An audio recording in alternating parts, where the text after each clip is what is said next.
Pemilihan Umum tahun 1955.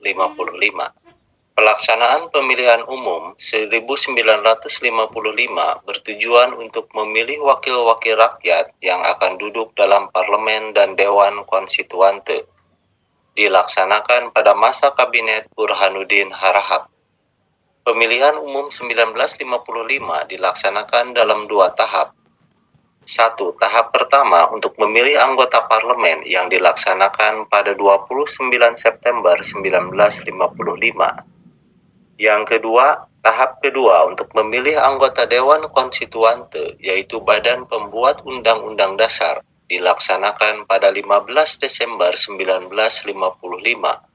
Pada pemilu pertama ini, kurang lebih 39 juta rakyat Indonesia memberikan suaranya di kotak-kotak suara. Pemilihan umum 1955 merupakan tonggak demokrasi pertama di Indonesia.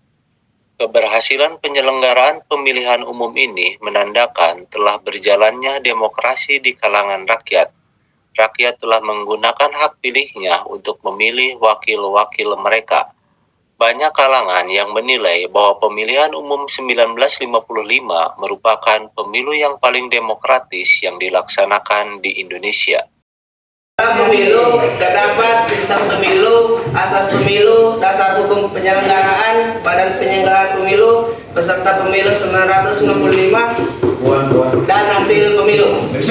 Sistem pemilu. Pemilu 1955 adalah pemilu pertama yang diselenggarakan dalam sejarah kemerdekaan bangsa Indonesia yang baru berusia 10 tahun. Pemilu 1955 dilaksanakan pada masa demokrasi parlementer pada Kabinet Burhanuddin Harahap. Pemungutan suara dilakukan 2 kali, yaitu untuk memilih anggota DPR pada 29 September 1955 dan untuk memilih anggota Dewan Konstituante pada 15 Desember 1955. Asas pemilu jujur, artinya bahwa pemilihan umum harus dilaksanakan sesuai dengan peraturan perundangan yang berlaku. Umum artinya semua warga negara yang telah memenuhi persyaratan minimal dalam usia mempunyai hak memilih dan dipilih berkesamaan. Artinya bahwa semua warga negara yang telah mempunyai hak pilih mempunyai hak suara yang sama, yaitu masing-masing 1. 3. Dasar hukum penyelenggaraan. Undang-Undang Nomor 7 Tahun 1953 dasar pilihan anggota konstituante dan anggota DPR sebagaimana diubah dengan Undang Nomor 12 Tahun 1953. Peraturan Pemerintah Nomor 9 Tahun 1944 tentang menyelenggarakan pemilihan pemilu. Peraturan Pemerintah Nomor 27 Tahun 1944 tentang cara pencalonan anggota DPR sebagai anggota dan non-aktif yang berdasarkan pendataan tentang pencalonan anggota tersebut maupun larangan mengadakan kampanye pemilu terhadap anggota angkatan perang. Badan penyelenggara gas terus. Penyelenggara pemilu.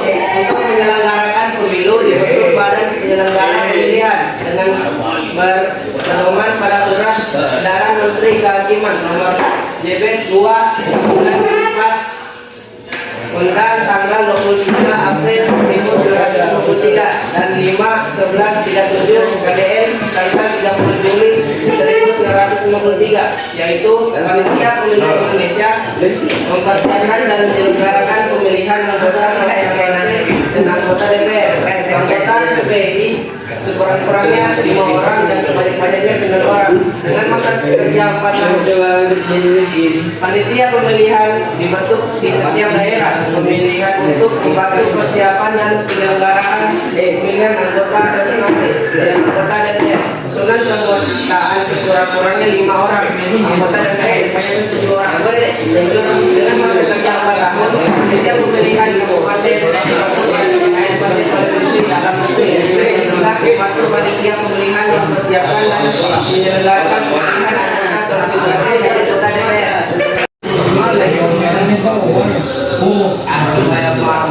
Panitia pemungutan suara. dibentuk di setiap kecamatan oleh Menteri Dalam Negeri dengan tugas mengesahkan daftar pemilih, membantu persiapan pemilihan anggota konstituante dan anggota DPR serta menyelenggarakan pemungutan suara. Anggota PPS sekurang-kurangnya 5 orang dan camat taruna jabatannya menjadi ketua PPS merangkap anggota. Wakil ketua dan anggota diangkat dan diberhentikan oleh PPK. 5. Peserta pemilu 1955. Pemilu anggota DPR diikuti 118 peserta yang terdiri dari 36 partai, 34 organisasi kemasyarakatan dan 48 perorangan. Sedangkan untuk pemilu anggota konstituante diikuti 91 peserta yang terdiri dari 39 partai politik, 23 organisasi kemasyarakatan dan 29 perorangan.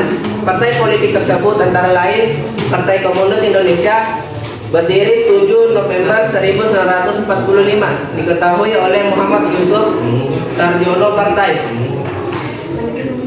Partai Islam Masyumi berdiri 7 November 1945, diketahui oleh Dr. Sukirman Wirjo Sarjono. Partai Buruh Indonesia berdiri 8 November 1945, diketuai oleh Nyono. Partai Rakyat Jelata berdiri 8 November 1945, diketuai oleh Sultan Dewanis. Partai Kristen Indonesia berdiri 10 November 1945, diketuai oleh DS Promowinoto. Partai Sosial Indonesia berdiri 10 November 1945, diketuai oleh Mr. Amin Syarifuddin. Hasil pemilu. Partai politik yang masuk dalam posisi 3 besar di DPR hasil pemilu 1945 adalah 1. Partai Nasional Indonesia dengan 8.434.653 suara dan 57 kursi parlemen. Kedua, Masyumi dengan 7.903.886 suara dan 57 kursi. Ketiga, Nahdlatul Ulama dengan 6.955.141 suara dan 45 kursi. Sedangkan untuk konstituante posisinya juga mirip dengan hasil pemilu 1955 untuk DPR, yaitu 1. Partai Nasional Indonesia 9.070.218 suara, 23,97%, 119 kursi. 2. Masyumi 7.749.619 suara dengan 112 kursi. Nahdlatul Ulama 6.989.333 suara dengan 91 kursi. Assalamualaikum warahmatullahi wabarakatuh.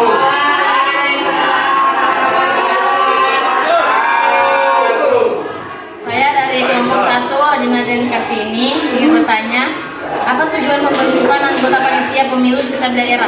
Assalamualaikum warahmatullahi wabarakatuh. Waalaikumsalam warahmatullahi wabarakatuh. Saya Suci Ramadhani dari kelompok 2.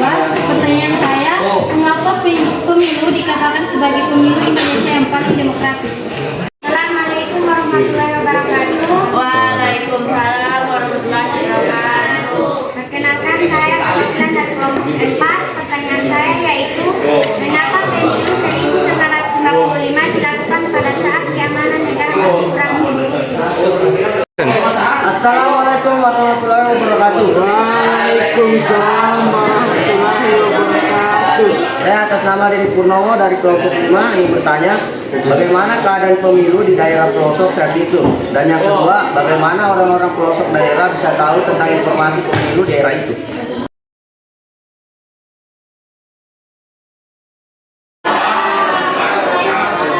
Saya akan membacakan pertanyaan dari kelompok 1. Apa tujuan pembentukan anggota panitia pemilu di setiap daerah? Untuk mengumpulkan suara rakyat yang ada pada setiap daerah. Tetapi persoalan transportasi baik darat, laut maupun angkutan sungai terbatas juga menjadi penghambat tugas panitia pendaftaran pemilih. Selama proses pendataan itu, beberapa panitia gugur dalam menjalankan tugas akibat tindakan gerombolan-gerombolan yang mengganggu proses jalannya pemilu. Saya masih membacakan pertanyaan selanjutnya dari kelompok 2. Mengapa pemilu dikatakan sebagai pemilu Indonesia paling demokratis? Karena pemilu Indonesia saat itu terjadi keamanan yang tidak kondusif, sehingga banyak terjadi gangguan dari pencucian sampai pembunuhan seperti yang ada di Yogyakarta. Membacakan pertanyaan dari kelompok 5. Bagaimana keadaan pemilu di daerah pelosok saat itu? Sementara daerah-daerah yang terdapat gangguan keamanan seperti Aceh, Sumatera Utara, Sulawesi Selatan, dan beberapa kecamatan di Tasikmalaya, Jawa Barat, proses pendaftaran pemilihannya berlangsung lebih lama. Kendala berikutnya seperti pada beberapa desa di Kalimantan yang penduduknya buta huruf adalah harus menunggu pendaftaran dari desa lain untuk melakukan pendaftaran. Indonesia merupakan salah satu negara demokrasi terbesar di dunia. Dengan jumlah penduduk lebih dari 215 juta jiwa, Indonesia berhasil mempraktekkan sistem politik demokrasi modern. Demokrasi telah menjadi katup aspirasi bagi ratusan juta warga negara yang berbeda-beda untuk hidup berdampingan secara damai. Dalam jangka ke depan, demokrasi juga diharapkan bisa menjadi jalan untuk mewujudkan kesejahteraan bagi seluruh rakyat Indonesia. Demokratisasi di Indonesia bukanlah sebuah proses yang tiba-tiba. Pencapaian demokrasi di Indonesia telah melalui proses panjang yang mengiringi jatuh dan bangunnya negeri ini. Bahkan, ketika reformasi politik bergulir di negeri ini pada tahun 1998, banyak anggapan bahwa Indonesia akan menjadi negara gagal dan tercapik-capik oleh konflik internal di antara sesama anak bangsa. Akan tetapi, seluruh pahit getirnya pengalaman di negeri ini ternyata menjadi pupuk penyadaran untuk membangun kematangan demokrasi di negeri ini. Salah satu parameter keberhasilan demokrasi di Indonesia ialah pelaksanaan pemilihan umum yang dilaksanakan secara jujur dan adil. Dalam konteks demokrasi, pemilihan umum merupakan mekanisme politik modern untuk memilih pemimpin berdasarkan keinginan rakyat dan pergeseran kekuasaan secara damai agar terhindar dari kekerasan berdarah.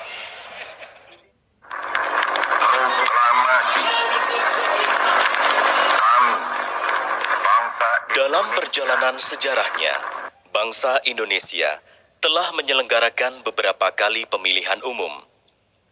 Pemerintahan Presiden Soekarno hanya sempat menyelenggarakan satu kali pemilihan umum, yaitu pada tahun 1955. Pemerintahan Orde Baru kemudian berhasil menyelenggarakan 6 kali pemilihan umum.